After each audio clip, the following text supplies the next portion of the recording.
the camera is all good? Great, thank you very much for joining us for today's post-match press conference featuring Proteas captain Dean Elgar. We will take one question at a time. This content is ready for use today. It will be followed by the head coach Mark Boucher, which will be embargoed for tomorrow at 6 a.m. Cool. Who would like to kick us off today? Tata? Dean, you know that the batting was the problem. How confident are you that given South Africa's domestic structure and the fact that you can fix it? Where do you go to fix the batting if domestic cricket isn't strong enough to give us special play? It's a good question, that Alfred.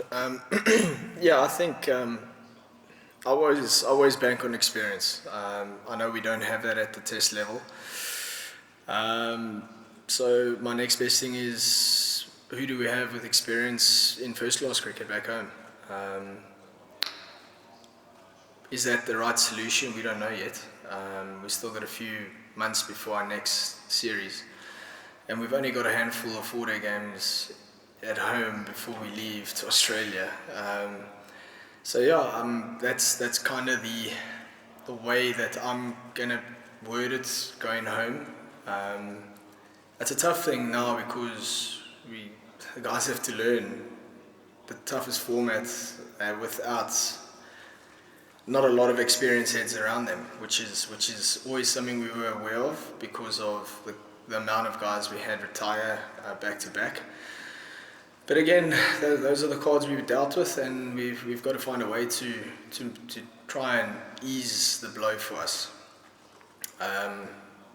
Coming to England, you're always going to be exposed to tough conditions if the weather's on the bowler side, and if the wickets are a little bit sporty, you're always going to be exposed with their bowling attack.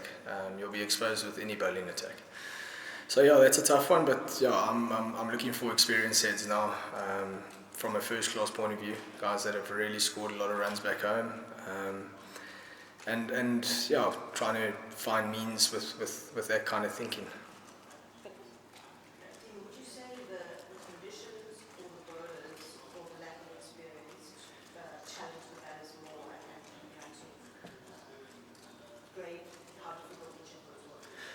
I think lack of experience and the lack of exposure to Test cricket, the lack of exposure to UK conditions with the ball swinging and nipping.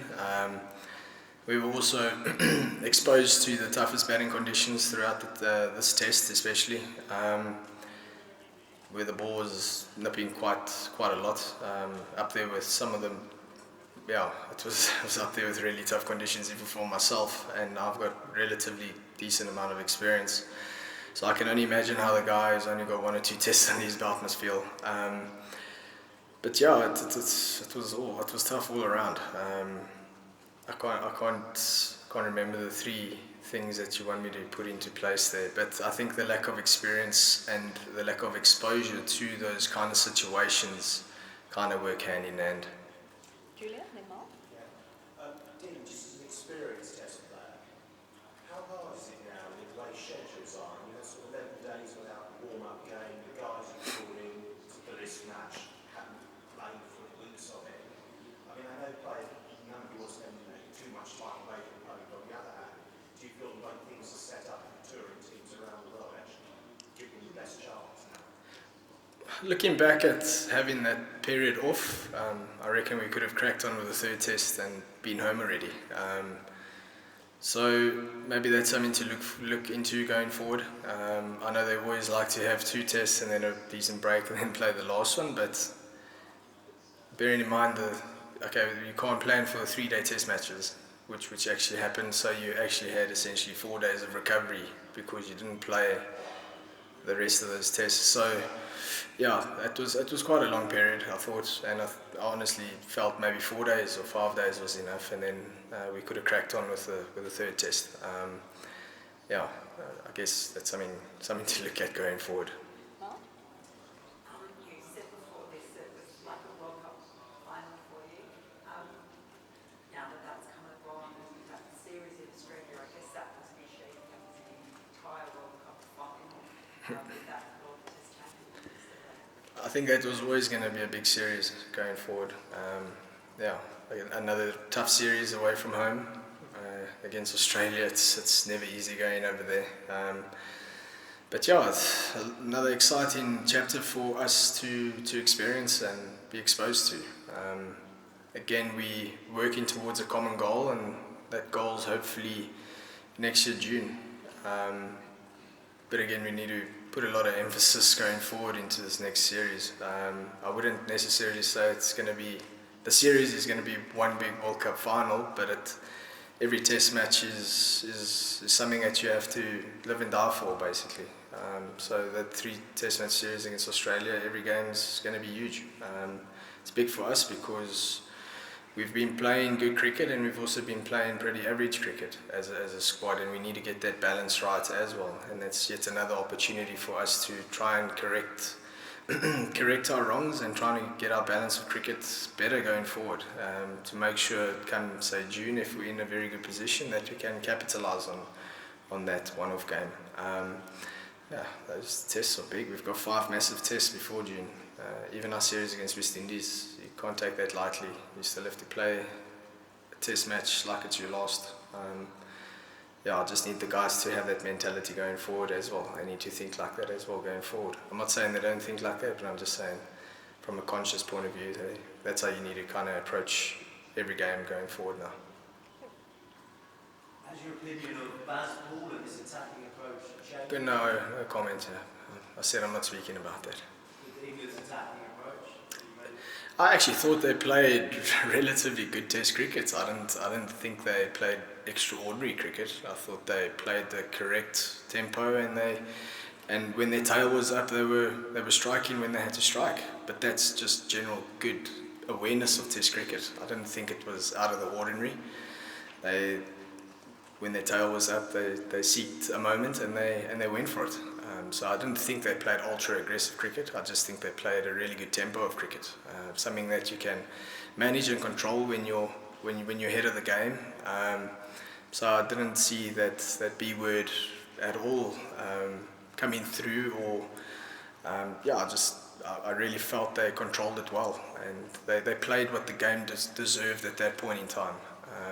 And this is throughout the whole series, especially the second and third tests, obviously, which they played really good cricket in. So yeah, I think they played pretty accurate test cricket going for the rest of the series. Cool. We're going to take last round of questions now, Julian. Yeah. Can I just ask, Mark Ganson's a pretty inexperienced guy at this level, and it's had a big impact on the games he's played, both with bat and ball. I just wondered what he made of his performances this trip. Yeah, massive talent.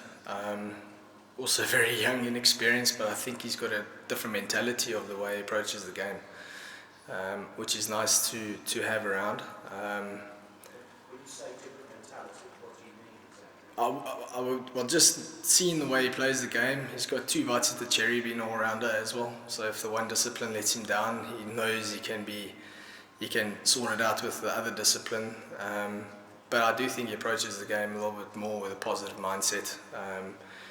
He's also got no baggage. He's got no cobwebs in his closet. So he's pretty raw, and he's never really been hurt or failed yet at a young age. So he can play with that open mindset and positive mindset. So yeah, it's nice to have him around the change room and just listening to his views. Sometimes he's very quiet in that space, but he's got some interesting ideas sometimes, which can work for him very well. But yeah, I think he's got a really open mindset when it comes to playing the game. Good. We'll wrap up with those. What can you tell us about the actual resources now? Like Aiden's been dropped, Russell obviously got injured, and the 2 that came in, I suppose, the unfair to judge on this test match. But who is kind of pulling their hands up, and what's the future for Aiden and Russell? Well, it's unfortunate Russie got injured. I'd like to think that he would have still had a crack in this test. It's a tough one when the guys aren't getting numbers on the board for you, and you still have a good fighting spirit around that. Sooner or later, your resources are going to be depleted, and we're going to have to look elsewhere. I think we did the right thing for this test match. We had to use our resources that we had. Something different, something new. Maybe they come out and smash a 80, 100. You don't know if you don't give him a try. Yeah, I think Aiden's still got a bright future in Test cricket. He just needs to get numbers behind him, behind his belt, and yeah, go back to the drawing board.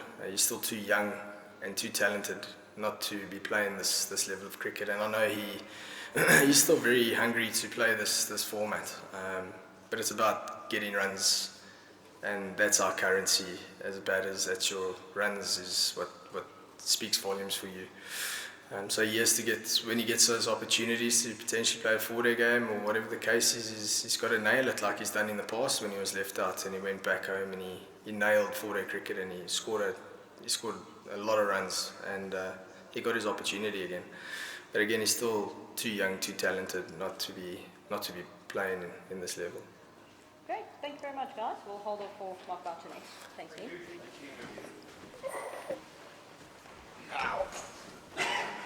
Feels like